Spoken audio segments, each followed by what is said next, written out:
Épître aux Galates chapitre 5. C'est pour la liberté que Christ nous a affranchis. Demeurez donc fermes, et ne vous laissez pas mettre de nouveau sous le joug de la servitude.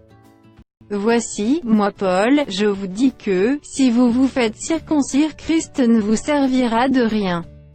Et je proteste encore une fois à tout homme qui se fait circoncire qu'il est tenu de pratiquer la loi tout entière. Vous êtes séparés de Christ, vous tous qui cherchez la justification dans la loi, vous êtes déchus de la grâce.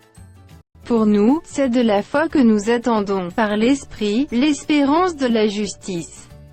Car, en Jésus-Christ, ni la circoncision ni l'incirconcision n'a de valeur, mais la foi qui est agissant par la charité. Vous courriez bien, qui vous a arrêté, pour vous empêcher d'obéir à la vérité? Cette influence ne vient pas de celui qui vous appelle. Un peu de levain fait lever toute la pâte. J'ai cette confiance en vous, dans le Seigneur, que vous ne penserez pas autrement. Mais celui qui vous trouble quel qu'il soit, en portera la peine. Pour moi, frères, si je prêche encore la circoncision, pourquoi suis-je encore persécuté? Le scandale de la croix a donc disparu. Puisse-t-il être retranché, ceux qui mettent le trouble parmi vous. Frères, vous avez été appelés à la liberté, seulement ne faites pas de cette liberté un prétexte de vivre selon la chair, mais rendez-vous, par la charité, serviteurs les uns des autres. Car toute la loi est accomplie dans une seule parole, dans celle-ci, tu aimeras ton prochain comme toi-même.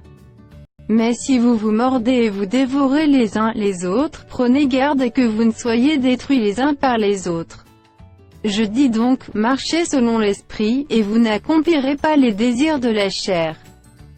Car la chair a des désirs contraires à ceux de l'esprit, et l'esprit en a de contraires à ceux de la chair, ils sont opposés entre eux, afin que vous ne fassiez point ce que vous voudriez.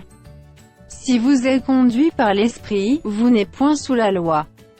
Or, les œuvres de la chair sont manifestes, ce sont l'impudicité, l'impureté, la dissolution, l'idolâtrie, la magie, les inimitiés, les querelles, les jalousies, les animosités, les disputes, les divisions, les sectes, l'envie, l'ivrognerie, les excès de table, et les choses semblables. Je vous dis d'avance, comme je l'ai déjà dit, que ceux qui commettent de telles choses n'hériteront point le royaume de Dieu. Mais le fruit de l'esprit, c'est l'amour, la joie, la paix, la patience, la bonté, la bénignité, la fidélité, la douceur, la tempérance. La loi n'est pas contre ces choses.